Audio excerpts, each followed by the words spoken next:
The bull stared into the roaring fire, a mesmerizing but terrifying sight, until a soldier realized what it was actually seeing. "What happens next will leave you speechless."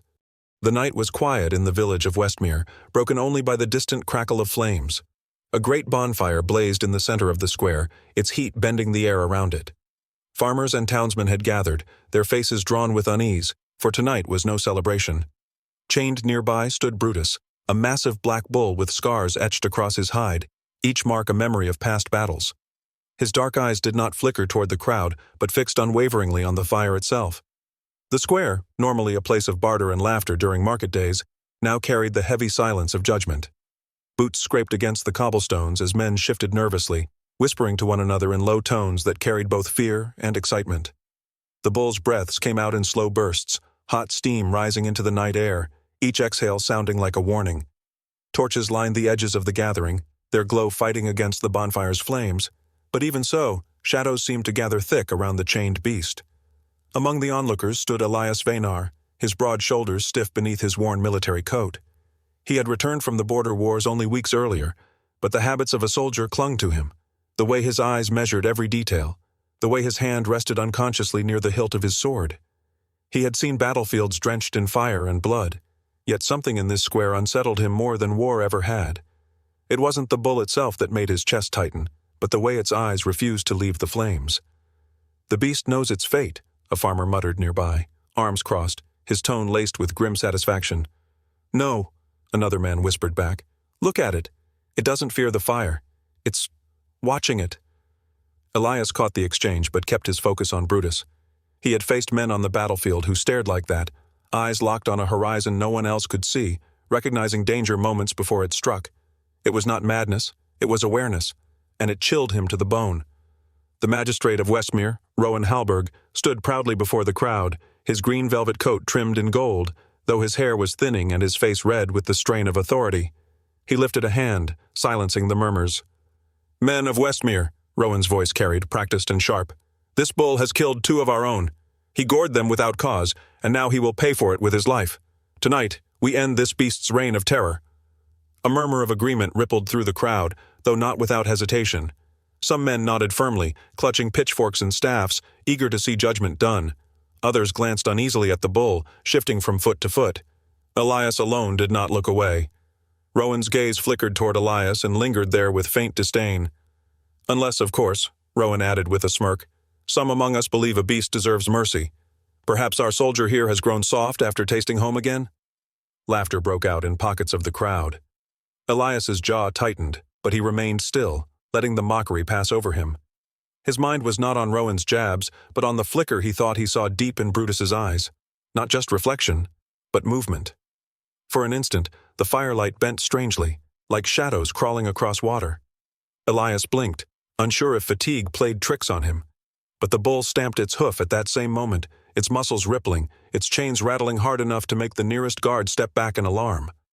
Elias stepped forward. "Wait." His voice was calm even, but carried a sharpness that stilled a few men around him. "Look at it. That's not madness in its eyes." Rowan turned, eyebrows raised. "Oh? And what do you see, soldier? Enlighten us.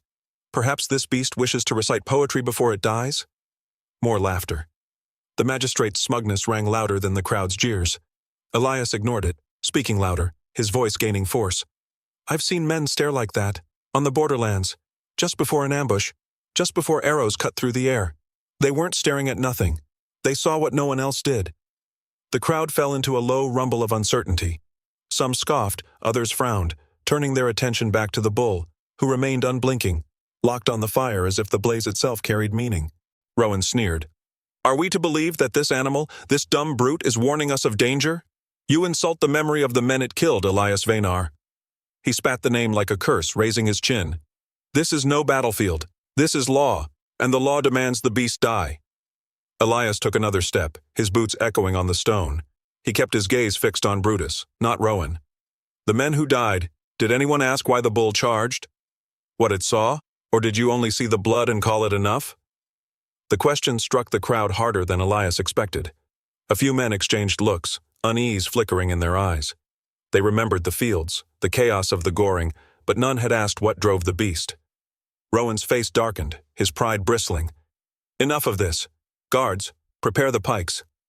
The men moved hesitantly, their weapons shaking slightly as they approached. Brutus bellowed, a deep, earth-shaking sound that rolled across the square. The crowd recoiled, some stumbling back. Elias didn't move. Instead, he watched the bull's eyes. And there it was again, the flicker in the flames, like something alive shifting within them. His chest tightened. The hairs on his arms rose. It wasn't imagination. Something was there, something beyond wood and ember. He had seen fire used as signal in the wars, torches arranged for ambushes, flames set deliberately to guide raiders. This blaze, this carefully built bonfire, suddenly seemed less like punishment and more like a mark, a beacon. And the bull had seen it first. He opened his mouth, but the crowd drowned him out with cries for action, for blood, for closure. Rowan raised his hand high, signaling the strike. Elias tried once more, louder, his voice slicing through the shouts. "Listen to me. The bull sees something. This isn't what you think." "Silence!" Rowan snapped, his face twisted in fury. "You disgrace yourself. A soldier who fears beasts and shadows is no soldier at all." Jeers rose again, men eager to side with authority, to cover their own fear with mockery. Elias stood firm, but inside his chest a knot pulled tighter, pulling his instincts taut like a drawn bow. Brutus stamped again, harder this time, dust rising from the cobblestones. His eyes gleamed, wide and burning, locked on the blaze. Elias's stomach turned as he realized the bull wasn't resisting death. It was warning them, desperate for someone to understand. The flames hissed suddenly, a gust of wind pushing sparks high into the air. The crowd gasped, turning their heads. The air itself seemed heavier, carrying a strange hum. Elias's pulse hammered as he looked back at the bull. Brutus's gaze hadn't moved. His eyes still clung to the fire as though demanding someone to see what he saw. Elias whispered under his breath, his voice low but resolute. "What do you see?" And in that moment, the night grew heavier. The flames hissed against the wind, and the bull stamped the ground as if demanding someone to listen. The crowd was restless, but Elias alone felt the tide of something darker about to unfold. Elias did not sleep that night. The image of Brutus staring into the fire haunted him, replaying again and again until it grew impossible to ignore. Each time he closed his eyes, he saw those dark pupils fixed on the blaze, steady and knowing, as if the beast had glimpsed something no one else dared to see. His mind raced with questions. What had been reflected in those flames? What meaning lay buried beneath the bonfire? And why was he the only man willing to question it? By dawn, exhaustion weighed heavy on his shoulders, but his resolve was sharper than ever. When he returned to the square, the air was thick with smoke and the sour smell of damp wood. The bonfire had burned low, reduced to a mound of glowing embers, sending thin streams of heat into the pale morning sky. Brutus was still alive, chained to the post, his massive frame outlined by the orange glow. Guards stood nearby, spears gripped firmly, though even they seemed weary from a night of keeping watch. Rowan had not ordered the killing. Not yet. Instead, he had delayed, claiming that justice would be more powerful if witnessed by more men, especially the traitors expected from the next town. He wanted a spectacle, a public moment of power to remind the people that his word was law. Elias stepped closer, his boots crunching against the soot scattered across the cobblestones. The bull lifted its head slightly, its eyes still fixed, not on the villagers, not on the chains, but on the dying fire. That same unease shivered through Elias's chest, like a thread pulling him toward the truth. He crouched near the embers, ignoring the stares of the guards. Ash clung to his gloves as he brushed at the mound, scattering pieces of charred wood aside. Beneath the gray flakes, his eyes caught on something darker. Stones, small and blackened, half buried in soot. They weren't natural. They were arranged deliberately, forming lines and curves.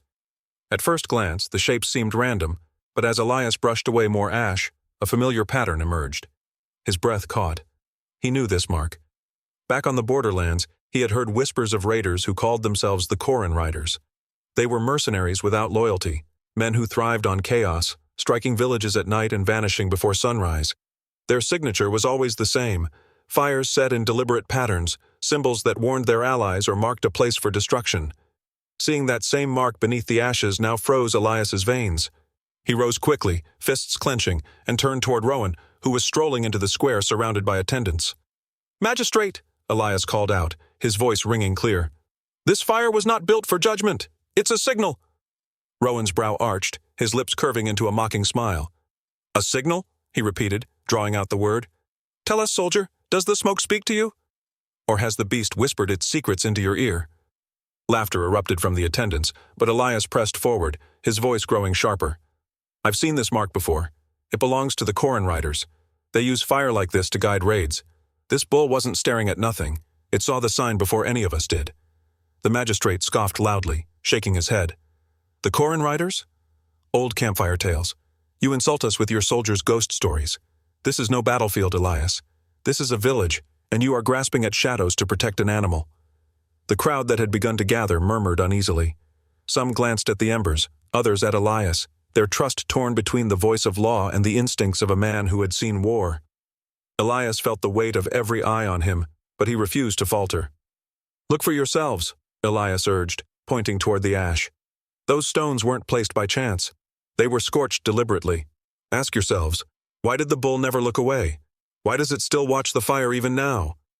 The bull punctuated his words with a sudden snort, its body tensing as its hooves stamped against the ground. The chains rattled violently.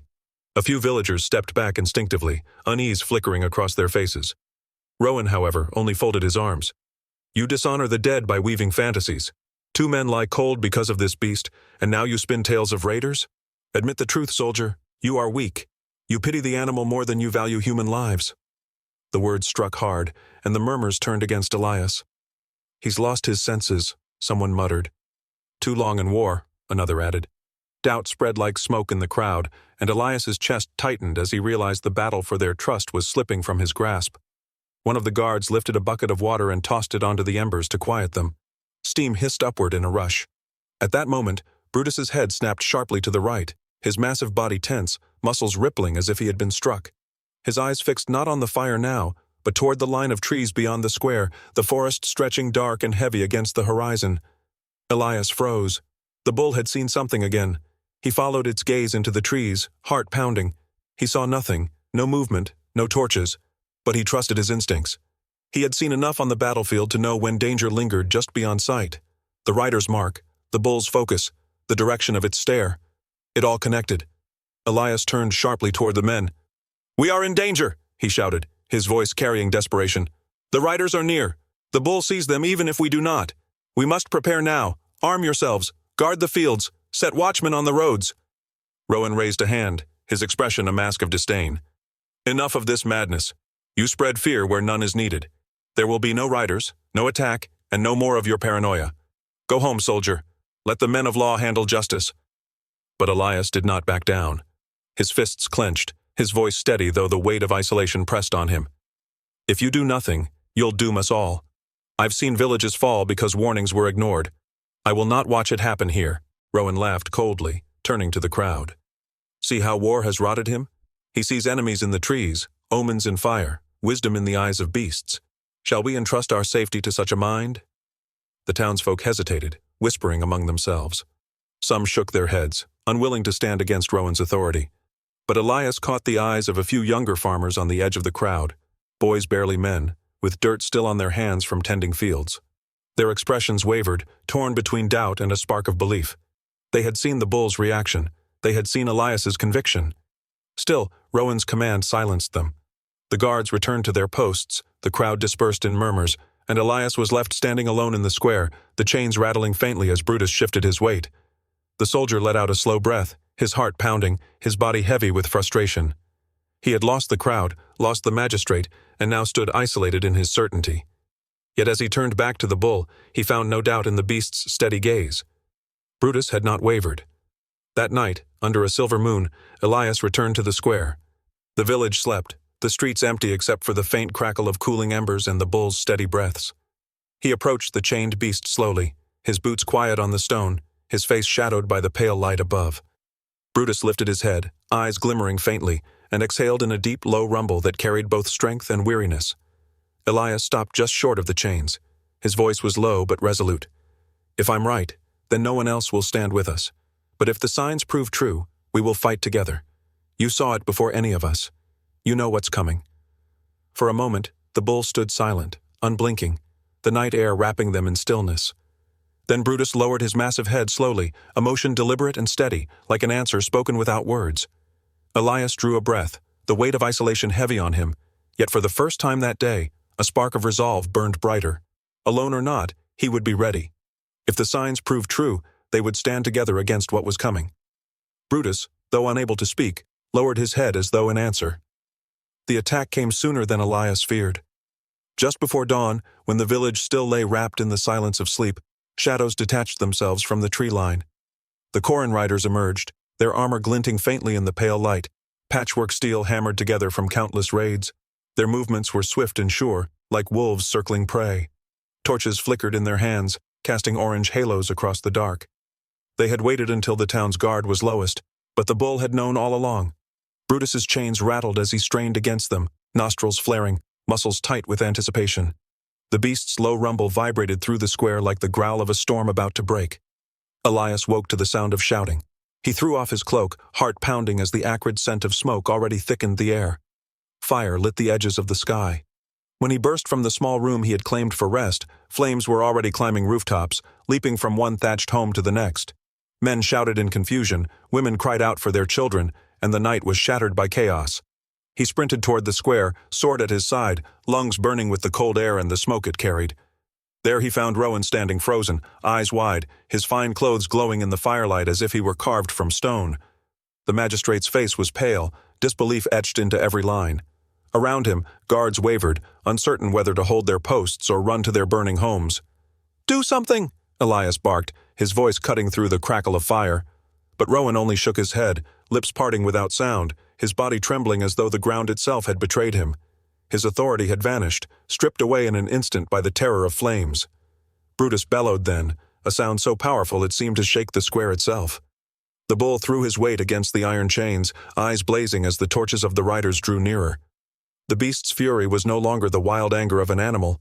It was focused, deliberate, as if it had been waiting for this very moment. The bull thundered into the fray, horns lowered, his body a blur of raw power. With a bellow that split the night, he drove his horns into the captain's chest, lifting him from the ground. The mercenary's scream was short, cut off as Brutus tossed him aside like broken prey. The captain's torch fell, extinguished in the dirt, his body crumpled and still. The remaining riders faltered. Their leader fallen, their lines shattered, they broke. One by one they fled into the night, their torches vanishing into the trees, their cries fading with distance. The attack was over. The village, however, was not saved. Flames devoured rooftops, smoke rolled thick across the streets, and bodies lay scattered on the stones. Farmers fell to their knees, clutching wounds, calling out for missing kin. The crackle of burning homes was louder than the weeping that filled the air. Elias stood with his sword dripping red, chest heaving, eyes fixed on the retreating shadows.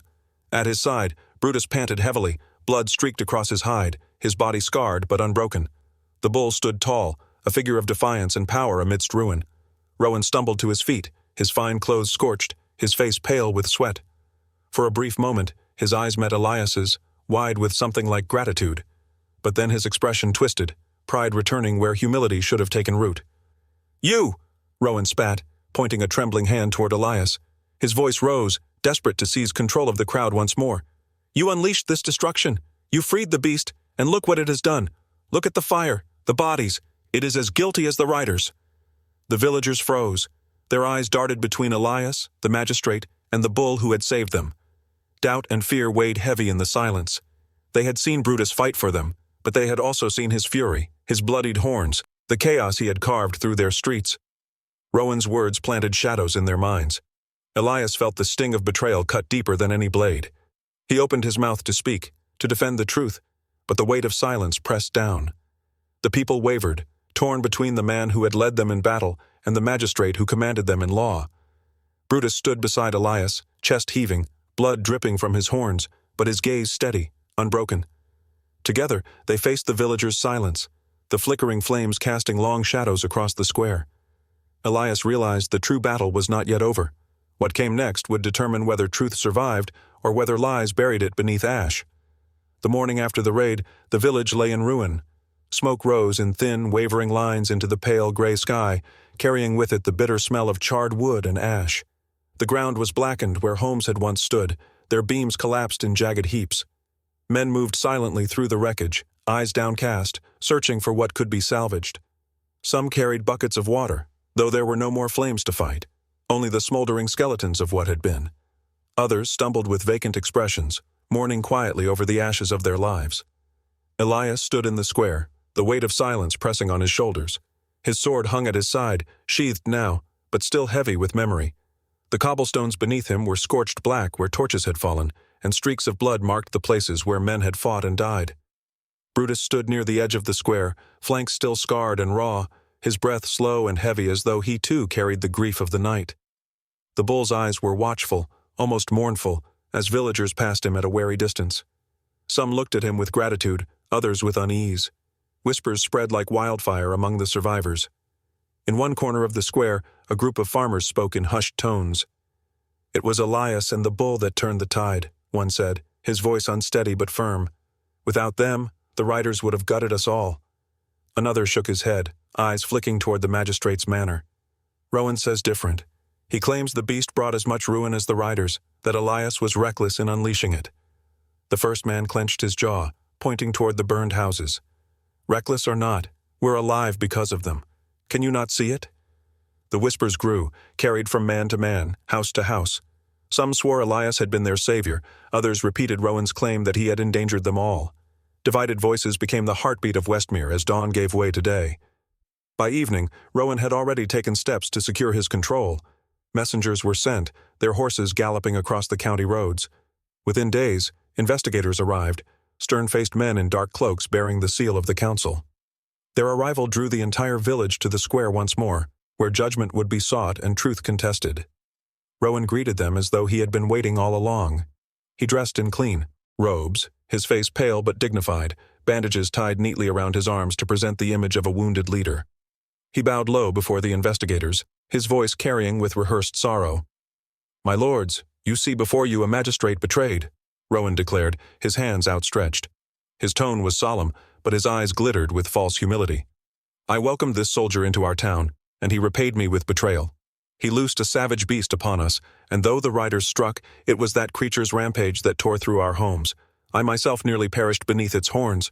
I stand here only by the grace of Providence." Murmurs rose through the crowd. Elias watched, his jaw tight, his hands clenched into fists at his sides. He wanted to speak, but he knew timing mattered. Rowan spun his lies well, weaving them with threads of truth to cloak his cowardice. If Elias struck too soon, he would sound desperate. If too late, he would be drowned beneath Rowan's poison. The lead investigator, a tall man with a stern brow and sharp voice, turned toward Elias. "And what say you, soldier? The magistrate claims your hand loosed this beast, and that your decision brought fire upon the village. Do you deny it?" Elias stepped forward, shoulders squared, his voice steady despite the storm inside him. "I do not deny I freed the bull," he said, and his words carried a ripple of shock through the crowd. "But I freed him to save lives, not to end them. You have but to look at the square. See the marks upon the stones, there, where the riders drove their torches. Ask the men who fought beside me, who saw with their own eyes how Brutus struck down the mercenaries when no other could." He led them through the square, pointing out the scorched earth where fire had been set, showing the broken weapons left behind by the riders. His hand swept toward the villagers, farmers with bandaged arms and soot-stained faces. "These men stood with me," Elias said, his voice rising with conviction. "They saw the beast fight not against us, but for us." One by one, the farmers stepped forward. A young man with dirt still caked on his hands spoke first, his eyes unflinching as they turned to the investigators. "It was the bull that scattered them," he said firmly. "We would not be standing here if not for him. I swear it." Another added his voice, then another, until a small band of men stood before the investigators, their words forming a shield against Rowan's lies. Yet even as they spoke, Rowan's mocking smile lingered, his confidence unbroken. He knew power, and he trusted fear more than truth. "You hear their words," Rowan sneered, stepping forward, his eyes gleaming. "But these are farmers, men swayed by superstition and awe. What do they know of justice? The beast is dangerous, untamed. I tell you, it will one day turn on them all. And as for Elias, his pride led him to play hero, to put all of Westmere in peril for the sake of his name. I am the magistrate, sworn to protect this village, and yet I was cast aside like a common fool. Tell me, who betrayed whom?" The crowd wavered. Doubt rippled through them once more. Elias felt it like a weight pressing against his chest, threatening to smother the fragile fire of truth. But then, the twist came. One of the investigators, who had been silent until now, stepped forward. He was older than the rest, his eyes lined with years, his voice carrying the calm of one who knew more than he let on. "Rowan speaks boldly," the man said, his gaze fixed on the magistrate. "But I have heard whispers along the county roads.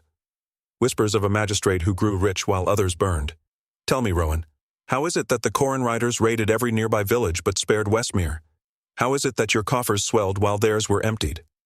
The square went utterly silent.